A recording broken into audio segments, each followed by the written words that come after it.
Hello and welcome everyone. আজি আমি কি চাম magnetic effect of current or কেইটামান numerical sum.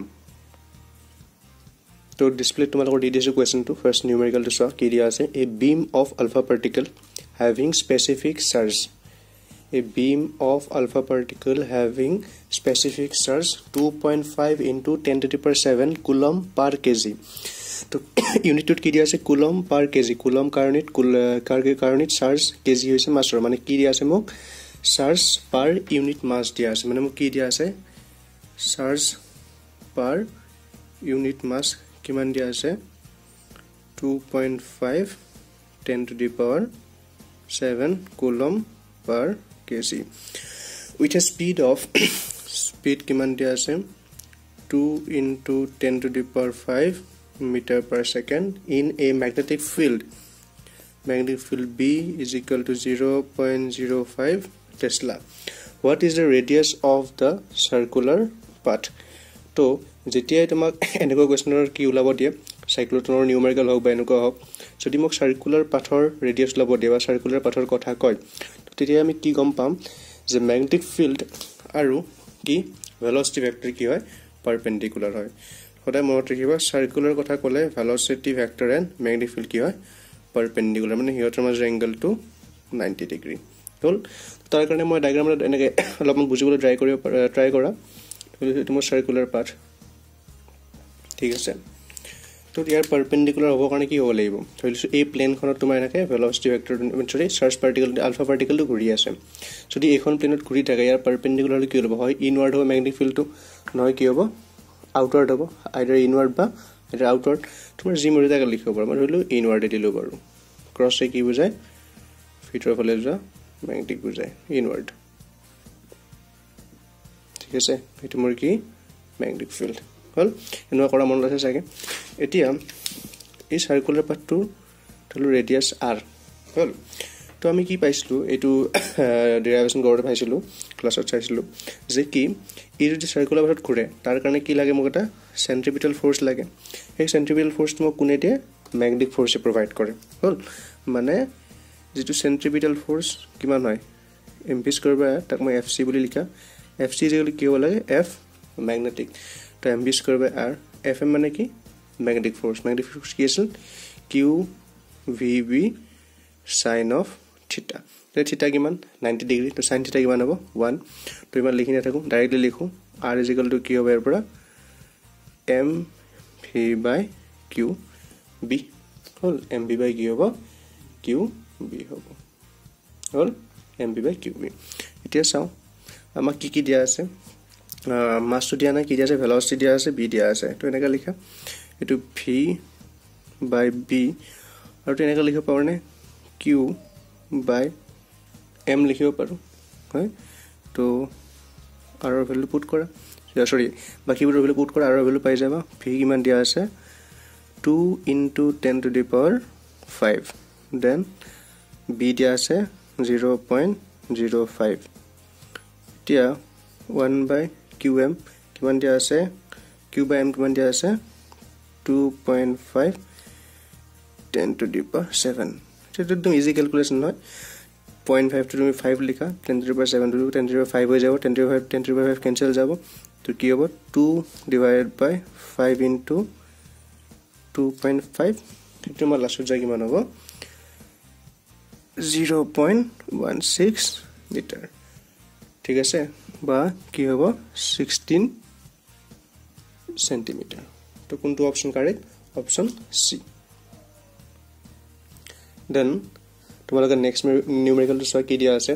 an arrangement of 3 parallel straight wire placed perpendicular to a plane of paper carrying same current I along the same direction is shown in the figure ঠিক আছে তেন ওলাব কি লাগে magnitude of force per unit length on the middle wire b a b to কিমান তোমাৰ per unit lengthত কিমান force লাগিব তোমাৰ উলিয়াব লাগে ঠিক আছে তো এটো কৰিব কাৰণে কি জানিব লাগিব আমি যে দুটাল প্যাৰেলাল ওয়্যাৰত যদি সেম ডাইৰেকশনত কাৰেন্ট ফ্লো হয় বা অপোজিটত কাৰেন্ট ফ্লো হয় অ্যাট্ৰাক্টিভ হয় ৰিপালসিভ হয় তুমি জানিব লাগিব তো এবিলা আমি কৰিছো যে যদি কি হয় দুটাল প্যাৰেলাল ওয়্যাৰত কি হয় সেম ডাইৰেকশনত কাৰেন্ট ফ্লো হয় কি হয় হি এটা অ্যাট্ৰাক্টিভ ফোৰ্স দিয়ে আৰু যদি অপোজিটত ফ্লো হয় কি দিয়ে আমাক ৰিপালচিভ ফ'ৰ্চ দিয়ে আৰু ফ'ৰ্চৰ তাৰ মেগনিটিউডটো কিমান হ'ব যদি তাৰ ৱায়াৰবিলাকৰ লেন্থ L হয় আৰু ইহঁতৰ মাজত সেপাৰেশ্যন R হয় আৰু কাৰেণ্ট ধৰি লৈছোঁ ইয়াত I1 ফ্ল' হৈ আছে ইয়াত I1 সৰি অপজিট ডাইৰেকশ্যন দিব এইটো I2 ফ্ল' হৈ আছে তো কি হ'ব ফ'ৰ্চৰ magnitude F = μ0/4π twice I1 I2 divided by R into L যদি মই ফ'ৰ্চ পাৰ ইউনিট লেন্থ ওলাব লাগে F/L μ0/4π twice I1 into I2 divided by R তো এই বস্তুটো মই কি কৰিম ইয়াতে ইউজ কৰিম কাৰণ কিয় এইকেইটা ৱায়াৰৰ কি হৈ আছে প্যাৰেলাল ৱায়াৰ ঠিক আছে আৰু ইয়াতে কি হৈ আছে গোটেইকেইটা ৱায়াৰ কি হৈ আছে সেম ডাইৰেকশ্যনত কাৰেন্ট ফ্লো হৈ আছে ঠিক আছে তো এটাই CA B কি কৰিব CO B কি কৰিব এট্ৰাকটিভ ফ'ৰ্চ দিব আৰু AO B কি দিব এটা এট্ৰাকটিভ ফ'ৰ্চ দিব ঠিক আছে তো এই দুটা ফ'ৰ্চ কি আছে পাৰপেন্ডিকুলাৰ তো তাৰ ৰিজাল্টেন্ট ফ'ৰ্চটো কোনফালে হ'ব তোমাৰ ৰিজাল্টেন্ট ফ'ৰ্চ ওলাব পাৰিম ফেক্টৰ ক্যালকুলেশন ইউজ কৰি পেলাই তো চাও এতিয়া according to question C A আৰু B সবতে কি হৈছে সেম কাৰেন্ট ফ্লো হৈ আছে মানে C আৰু A to same current flow হৈ আছে সেপাৰেশন কিমান সেম DA হয় তো C A B ৰ ওপৰত যিমান ফ'ৰ্চ দিব A ও B ৰ ওপৰত কি হ'ব সেম ফ'ৰ্চ দিব তো এক মই এনেকৈ লিখিব পাৰো যে force on B due to A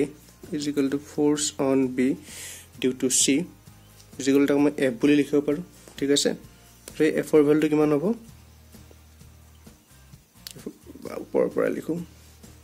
এই F ৰ ভ্যালুটো কিমান হ'ব F is equal to so কি পাইছিলো মই ফৰ্মুলাটো μ0/4π তো পা 2 2 ক্যান্সেল কৰি দিব পাৰা তুমি তো μ0/2π লিখিব পাৰা কি লিখিব পাৰো মই I1 I2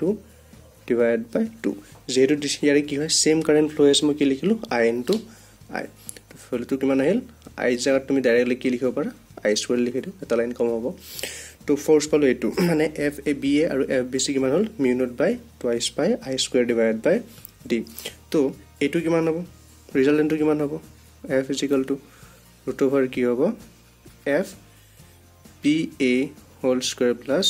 FBC whole square plus twice FBA FBC cos of কিমান আহিব 90 cos 90 মানে কিমান 0 হেকানে অনলি এটো হল তো ভ্যালুটো কিমান হ'ব সা সিম্পল কথা দুইটাই সেম হয় তো কি হ'ব F square no ki by to √2 F that means √2 F value put kora μ0/2 π I² by separation D to value to kiman hobo μ0 I² √2 π D to option kuntu hobo sailo tumaloke yate μ0 kota ase μ0 I² √2 π di mane option D correct hobo ঠিক আছে তো next নিউমেৰিকেলকে যাও আমি next numerical position display তোমালোকৰ দিয়া আছে two circular coils 1 and 2 দুটা coil আছে 1 and 2 are made from the same wire but the radius of first coil is twice the radius of the second coil what is the ratio of potential difference across them so that the magnetic field at their centers is same ratio কি দিয়া আছে ratio তো তোমাৰ 3 4 6 two Inca option কিমান দিয়া আছে কোনটো হয় মই চাও তো কি দিছে সো প্ৰথমতে কৈছো যে দুটা কয়েল আছে কয়েল 1 আৰু কয়েল 2 ঠিক আছে আৰু according to question কি কৈছে এটো R1 এটো R2 তে according to question তোমাৰ কি কোৱা আছে সো কোনটো ডাঙৰ বুলি কৈছে R1 is twice of R2 হৈছে বুঝছে আৰু কি কৈছে magnetic field B1 = magnetic field B2 বুলি কৈছে এই দুটা কথা মোক কৈ দিয়া আছে এতিয়া মই উলাব লাগে যে V1 আৰু V2 মানে পটেনশিয়াল দুইটাৰে মাজৰ পটেনশিয়ালৰ ৰেশিও কিমান হ'ব আমি উলিয়াব লাগে তো তাৰ কাৰণে আমি কি জানিব লাগিব যে এটা কয়েলৰ কাৰণে কাৰেন্ট ক্যাৰিং কয়েল এটা আছে ৰেডিয়াস R কাৰেন্ট ফ্লো আছে I তাৰ কাৰণে সেন্টাৰত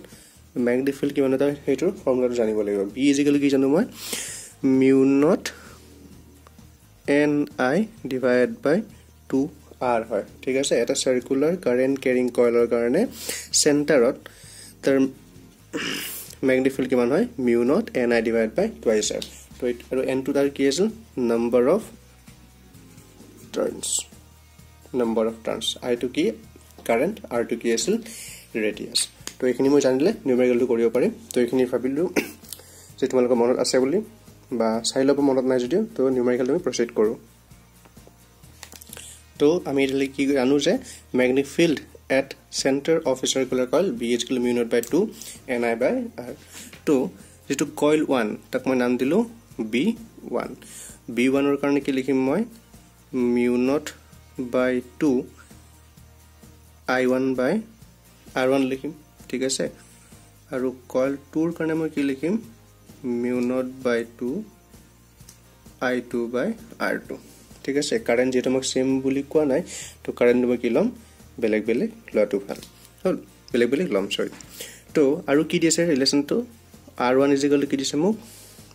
2R2 দিছে হয় না R1 = R2 দিছে বাট আমাক এটা কথা কি কৈছে যে ম্যাগনেটিক ফিল্ড কিন্তু সেম হ'ব লাগিব যদি ম্যাগনেটিক ফিল্ড সেম হ'ব লাগে তো সোৱা mu naught I by 2 mu naught I by 2 দুইটাৰে সেম দ্যাট মিন্স কি হ'ব I1 by R1 is equal to কি হ'ব I2 by R2 হ'ব না তাৰ পৰা মই কি ৰেশিও পাম R1 আৰু R2 মই কি জানো ৰিলেশনটা জানো R1 is equal to 2R2 তো ইয়াৰ পৰা মই R1 মানে কি পুট কৰা 2R2 পুট কৰা R2 কেনসেল যাব তো I1 is equal to কি হ'ব 2I2 হ'ব হল ইয়ালে কি হল নেক্সট প্ৰসেস এটো চাও কি কৰিব লাগে এতিয়া মই কি পাইলো R1 R2 ৰিলেশনটা পালো আৰু I1 I2 ৰিলেশনটা পালো এতিয়া আমি ওলাব লাগে পটেনশিয়াল ডিফাৰেন্সৰ ৰেশিও according to question আমি কি ওলাব লাগে পটেনশিয়াল ডিফাৰেন্সৰ ৰেশিওটো ওলাব লাগে তো লিখিলো V2 by V1 হল তো V মানে আমি সবেই জানো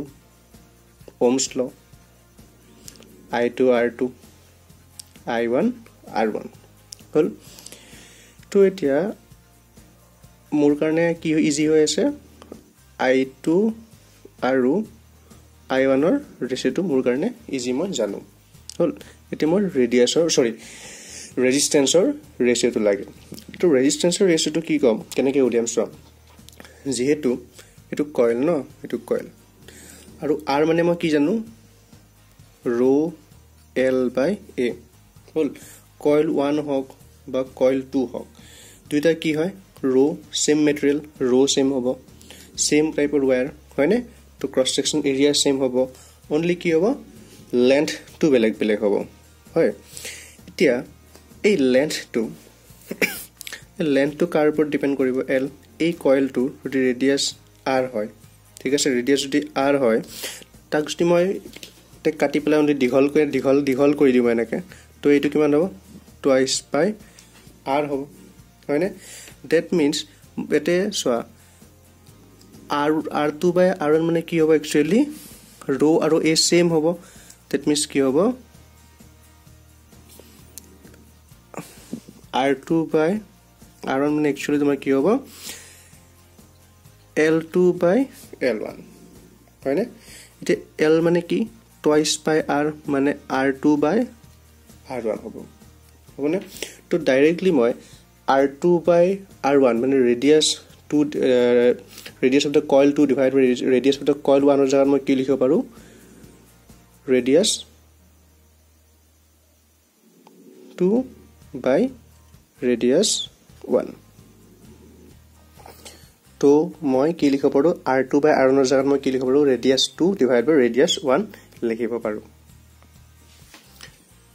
তো এটা মোৰ ইজি হৈ গল একদম এটা I2 by I1 কিমান পাইছিলো মই I2 by I1 কিমান পাইছিলো মই সো 2 by তো লিখা কি লিখিবা এটা তুমি লিখা I2 I1 জাত কি লিখিম মই 2 I2 then R1 তুমি লিখা R2 আৰু R1 জাত মই কি লিখিম 2R2 তো মই কি পালো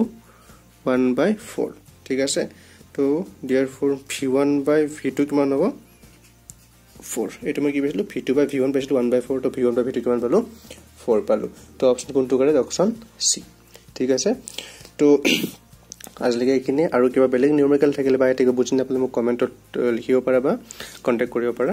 ঠিক আছে